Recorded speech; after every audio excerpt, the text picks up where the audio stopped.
Hello friends, कैसे हैं आप सब। आज की वीडियो एक बहुत ही फेमस बुक के बारे में है।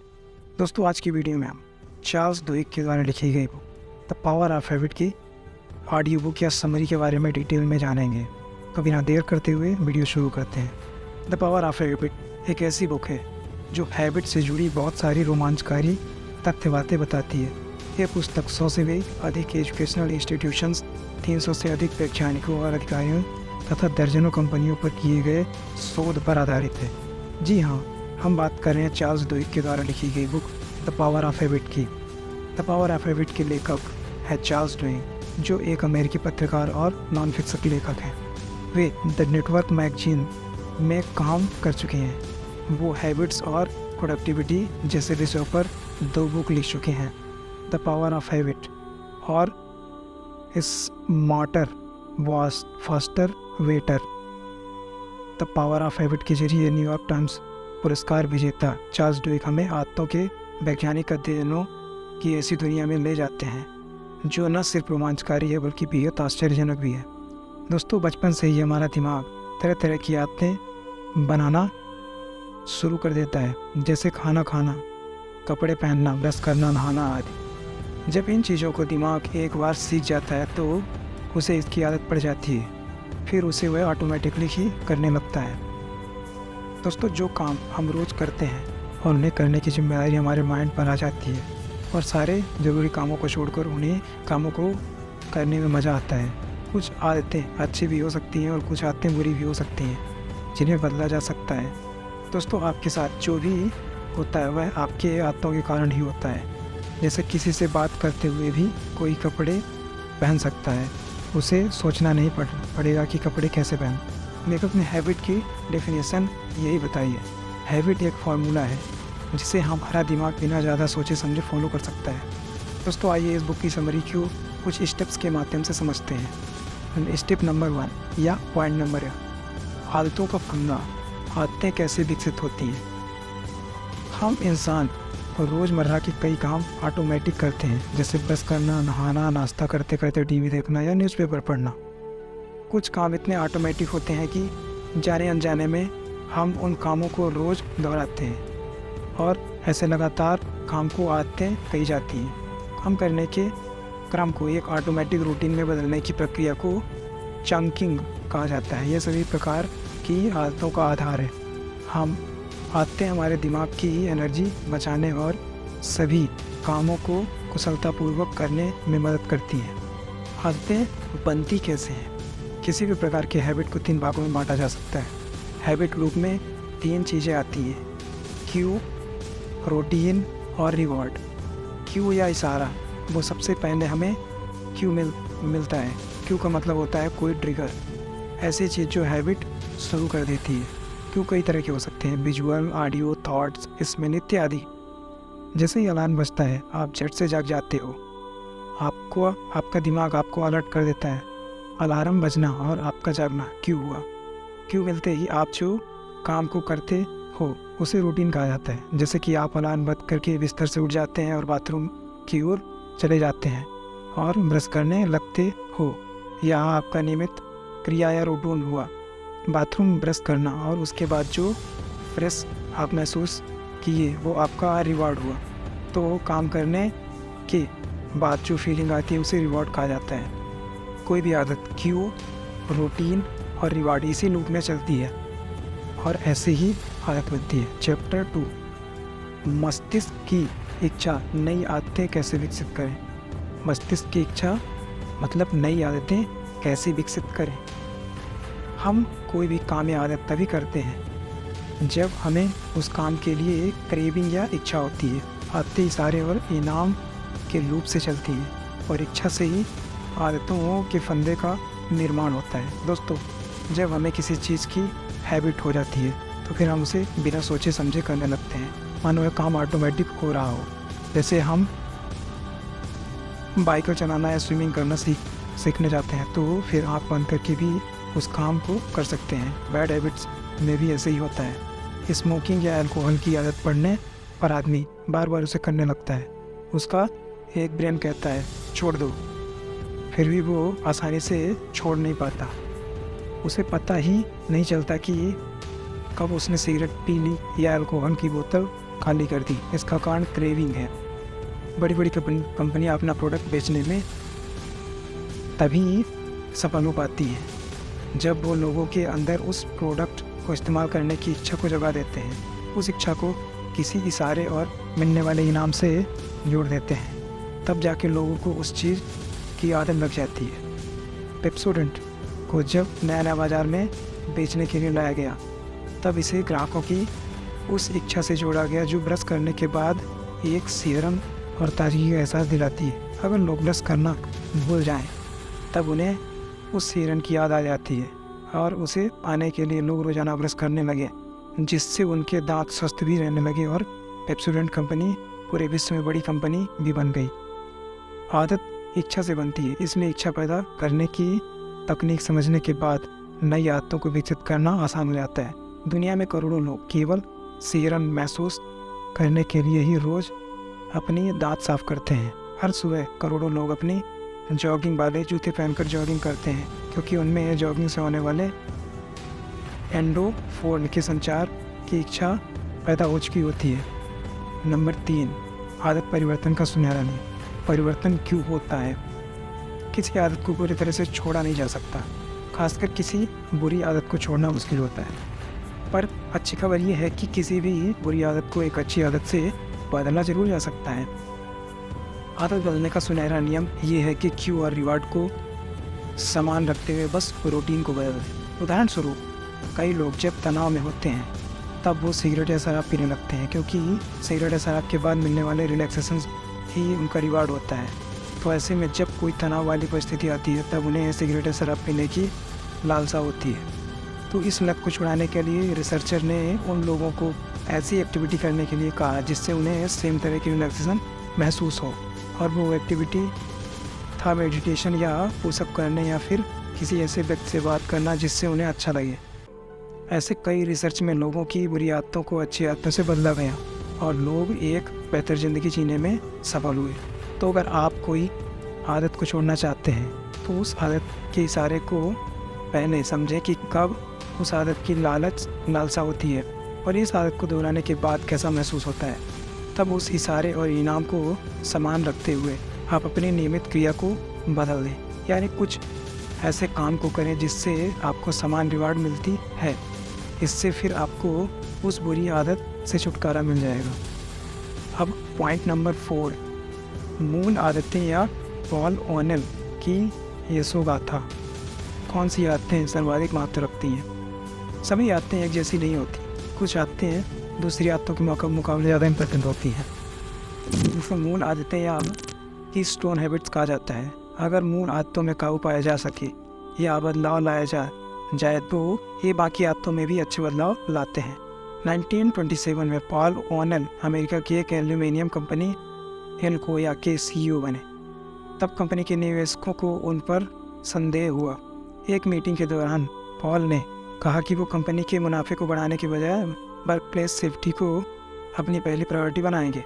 तब निवेशकों को ऐसे लगा कि पॉल बची कुची कंपनी को और भी बर्बाद कर देंगे, पर पॉल इस बात को जानते थे कि किसी भी कंपनी को बदलने के लिए सबसे पहले उसकी आदतों को बदलना होगा। जब वो वर्कर्स की सेफ्टी को प्रायोरिटी देना शुरू किए, तब कंपनी के मैनेजर्स और कर्मचारी इस बात पर सोचना शुरू किए कि कैसे मैन्युफैक्चरिंग प्रोसेस और ज़्यादा सेफ और एफिशिएंट बनाई जाए और कैसे सबकी सुरक्षा और ज़्यादा बेहतर किया जा सकता है। इसका रिजल्ट ये हुआ कि कंपनी की मैन्युफैक्चरिंग प्रोसेस पहले से बहुत बेहतर हुई, कर्मचारियों का आपसी तालमेल बहुत बेहतर हो गया और कंपनी एक प्रॉफिटेबल कंपनी बन गई। निवेशकों के संदेह के बावजूद पॉल को अपने बदलाव से सफलता मिली। सन 2000 में जब पॉल कंपनी से रिटायर्ड हुए तब कंपनी की आमदनी 5 गुना ज़्यादा बढ़ गई थी। मूल आदतें किसी भी व्यक्ति के जीवन में सकारात्मक बदलाव ला सकती हैं। कई डॉक्टर्स को परेशानी होती है जब वो अपने मरीजों के मोटापे को ठीक करने की कोशिश करते हैं, क्योंकि मरीज स्ट्रिक्ट रूटीन और डाइट को लंबे समय तक फॉलो नहीं कर पाता और अपनी पुरानी आदत में वापस आ जाता है। तब डॉक्टर्स ने उन मरीजों को सिर्फ एक टास्क देना शुरू किया और वो था अपने पूरे दिनचर्या और खान पान को नोटबुक में लिखें, जिससे परिणाम ये हुआ कि मरीज अपने खान पान का ध्यान रखने लगे और हल्की फुल्की एक्सरसाइज भी करने लगे, जिससे फिर ये उनकी आदत बन गई और नई एक्टिविटी में बदलाव लाना शुरू हो गई, जिससे फिर उनका मोटापा दूर होने लगा। उन्हीं का मानना था कि कुछ हफ्तों में संगठन में आगे बढ़ते हुए अन्य आदतों को बदलते हुए चेन रिएक्शन शुरू करने की क्षमता होती है। दूसरे शब्दों में, कुछ आदतें व्यापार और जीवन के फिर से बनाने में दूसरी आदतों से अधिक महत्व रखती हैं। ये मुख्य आदतें हैं और वे लोग कैसे काम करते हैं, खेलते हैं, जीते हैं, खर्च करते हैं और संवाद करते हैं, इन सबको प्रभावित करती हैं। मुख्य आदतें एक प्रोसेस शुरू करती हैं जो समय के साथ सभी चीज़ों को ट्रांसफॉर्म कर देती हैं। मुख्य आदतें कहती हैं कि सफलता प्रत्येक चीज़ सही किए जाने पर निर्भर नहीं करती, परंतु इसके बदले कुछ मुख्य प्रायोरिटीज की पहचान करने और उन शक्तिशाली लीवरों को डिजाइन करने पर निर्भर करती है। अधिक महत्वपूर्ण आदतें वे आते हैं जो जब वे दूसरे पैटर्न्स को बदलती हैं और हटाती हैं और फिर से बनाती हैं। रिसर्चर्स ने लगभग प्रत्येक संगठन या कंपनी में संस्थानीय आदतें पाई हैं जिनका उन्होंने निरीक्षण किया है। व्यक्तियों के पास आदतें होती हैं, समूहों के पास रूटीन होती है। जोफ्री ऑसन ने लिखा, जिसने अपना पूरा करियर संगठनात्मक पैटर्न्स का निरीक्षण करने में बिताया था। आलोचक कहते थे कि कंपनी के कर्मी काफ़ी कुशल नहीं थे और इनके प्रोडक्ट्स की क्वालिटी ख़राब थी, परंतु ओनिल ने अपनी सबसे बड़ी प्रायोरिटीज के रूप में अपनी सूची में सबसे पहले ऊपर क्वालिटी या कार्यकुशलता नहीं लिखी थी। हेलकोआ जितनी बड़ी और पुरानी कंपनी में आप कोई स्विच पलटते हुए प्रत्येक कर्मी से कठोर परिश्रम और अधिक प्रोडक्शन एक्सपेक्ट नहीं कर सकते।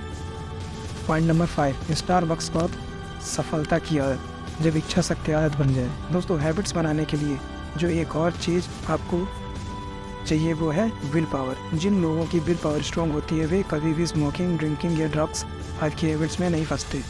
इंटेलिजेंस से भी ज़्यादा पावरफुल होती है विल पावर। एक इंटेलिजेंट आदमी की विल पावर अगर कम है तो वह लाइफ में ज़्यादा आगे नहीं बढ़ पाता।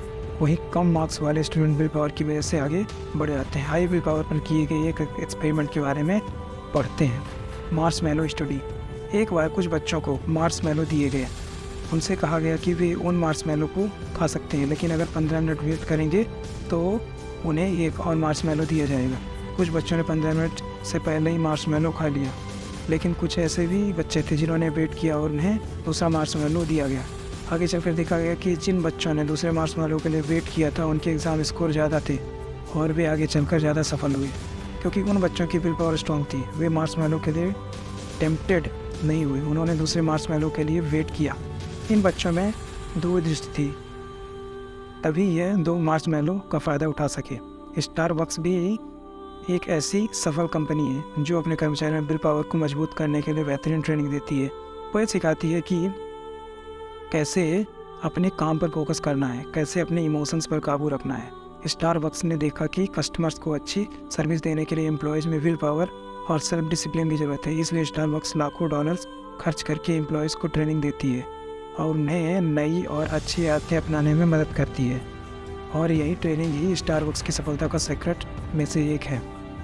स्टारबक्स के कर्मचारियों के अच्छे बर्ताव की वजह से कस्टमर्स को अच्छी सर्विस मिलती है। इसलिए स्टारबक्स सिर्फ कॉफ़ी बेचने के लिए ही नहीं बल्कि वहाँ मिले गुड एक्सपीरियंस की वजह से जानी जाती है। पॉइंट नंबर 6, स्वतंत्र इच्छा की न्यूरोलॉजी। क्या हम अपनी आदतों के लिए उत्तरदायी हैं? आदतें उतनी सरल नहीं होती जितनी वे दिखती हैं। आदतें यदि हमारे दिमाग में जड़ें जमा भी लें, फिर भी वे विधाता का विधान नहीं है। यदि एक बार हम जान जाए कैसे चुने तो अपनी आदतें चुन भी सकते हैं। हम आदतों के बारे में जो भी जानते हैं, भूलने वाले रोगियों का अध्ययन करने वाले न्यूरोलॉजिस्ट से लेकर कंपनियों को फिर से बनाने वाले संगठन विशेषज्ञ तक, वह यही है कि यदि आप जान जाएं कि वे कैसे कार्य करती हैं, तब इनमें से किसी को भी बदला जा सकता है। सैकड़ों आदतें हमारे दिनों को प्रभावित करती हैं। हम सुबह कपड़े पर कैसे पहनते हैं, अपने बच्चों से बात करते हैं और रात को सोते हैं, इनमें हमारा मार्गदर्शन करती हैं। वे इसे भी प्रभावित करती हैं कि हम लंच में क्या खाते हैं, व्यापार कैसे करते हैं और काम के बाद हम कसरत करते हैं या बियर पीते हैं।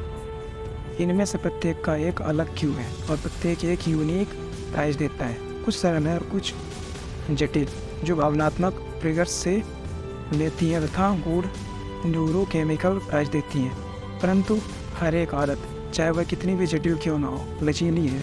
सबसे अधिक दुष्क्रियाशील कंपनियां अपने आप को ट्रांसफॉर्म कर सकती है। फिर भी किसी आदत को सुधारने के लिए आपको इसे बदलने का निश्चय करना पड़ेगा। आपको जानबूझकर क्यू और रिवॉर्ड्स पहचानने का कठिन कार्य स्वीकार करना पड़ेगा जो आदतों की रूटीन को चलाती है, तथा अल्टरनेटिव्स ढूंढने पड़ेंगे। आपको जानना चाहिए कि आप में नियंत्रण और इसका उपयोग करने के लिए आपकी पूरी तरह से आत्म सचेतना होना पड़ेगा। एक बार जब आप समझ लेते हैं कि आदतें बदल सकती हैं, तब उन्हें फिर से बनाने के लिए आपको स्वतंत्रता है और उत्तरदायित्व है। एक बार आप समझ लें कि आदतों को फिर से बनाया जा सकता है, तब आदतों की शक्ति को समझना अधिक आसान होता है। यदि आपको विश्वास है कि आप बदल सकते हैं, यदि आप इसे आदत बना सकते हैं, तब बदलाव वास्तविकता बन जाता है। ये आदत की वास्तविक शक्ति है और एक अंतर्दृष्टि। ये आपकी आदतें वह चीज़ हैं जिन्हें आप चुन सकते हैं। एक बार जब यह चुनाव हो जाता है और सहज बन जाता है, यह केवल यथार्थी नहीं बल्कि यह लाजमी लगने लगता है। चैप्टर 7 या पॉइंट नंबर 7, गलत आदतें छोड़ना, क्विट बैड हैबिट्स। दोस्तों, हर किसी को कभी ना कभी कोई बुरी आदत लग जाती है। कुछ उससे छुटकारा पा लेते हैं और कुछ सारी ज़िंदगी स्ट्रगल करते रहते हैं। बुरी आदतों को रिप्लेस करने का तरीका ऊपर भी बताया गया है। एक और तरीका है कि बुरी आदतों को पेन से जोड़ लें। अल्कोहल की आदत है तो यह सोचें कि लीवर ख़राब होगा, कैंसर हो जाएगा, हॉस्पिटल का बिल भरना पड़ेगा, मतलब लाइफ पेन से भरी होगी। फिर फैमिली मेम्बर्स और फ्रेंड्स को बोलें कि आपकी मदद करें, इस सफ़र में आपका साथ दें, क्योंकि विड्रॉवल सिम्टम्स के दौरान आदमी बहुत गुस्सा करता है, चिड़चिड़ा हो जाता है, सिर दर्द, बॉडी एज, इंसोम्निया आदि होने लगते हैं। ऐसे में परिवार का उन्हें समझना और उनकी मदद करना बहुत ज़रूरी है। इसके बाद आप बुरी आदतों को क्यों से रिप्लेस करने की सोचें। फैमिली मेम्बर्स आपको नई आदतों के बारे में क्यों देते रहेंगे, वे आपको याद दिलाते रहेंगे। इससे आपको नई आदत डालने में आसानी होगी, जैसे रोज़ आधा घंटा घूमने जा सकते हैं या स्विमिंग करने, जो भी आपको अच्छा लगे। इस तरह पेन एंड प्रेशर को बैलेंस बिठाकर आप अपनी ज़िंदगी को बैलेंस कर सकते हैं तथा एक खुशी और सफलता से भरी ज़िंदगी जी सकते हैं। अब आते हैं कंक्लूजन में। The power of habit book हमें आदतों से जुड़े कई रोचक जानकारियाँ देती है। कैसे आदतें इंसान की निजी ज़िंदगी में असर डालती हैं। अगर इंसान सब कुछ भूल भी जाए, तब भी वो अपनी बनी हुई या बनाई हुई आदतों की वजह से रोज़मर्रा के काम कर सकता है। अच्छी आदतों को कर्मचारियों में विकसित करके कैसे बड़ी बड़ी कंपनियां, ऑर्गेनाइजेशन सफलता के शिखर को छू सकती हैं, ये बातें हमें इस बुक से सीखने को मिलती है। यहाँ तक कि लोगों में किसी आदत की इशारे को देखकर कंपनी अपने नए प्रोडक्ट को बेच भी सकती है। तो ये बात यह है कि आदतें हमारे जीवन का बहुत ज़रूरी हिस्सा है। इसलिए सफल और खुशहाल जीवन जीने के लिए अच्छी आदतों का होना बहुत ज़रूरी है, क्योंकि जैसी आदत होती है इंसान वैसे ही एक्शन लेता है। इसलिए खुद में अच्छी आदतों को डालिए। आज की वीडियो यही समाप्त करते हैं। तो दोस्तों, आज की वीडियो में इतना ही। उम्मीद करता हूँ इस वीडियो से आपको कुछ न कुछ सीखने को ज़रूर मिला हो। तो इनसाइड फ्यूचर यूट्यूब चैनल को सब्सक्राइब कर लीजिए और बेल आइकन प्रेस कर देना, ताकि आपसे कोई वैल्यूएबल वीडियो मिस ना हो। कमेंट करके ज़रूर बताना। आपका वैल्यूएबल टाइम देने के लिए थैंक यू। मिलते हैं ऐसे ही एक और स्पेशल वीडियो में। तब तक के लिए कीप वॉचिंग।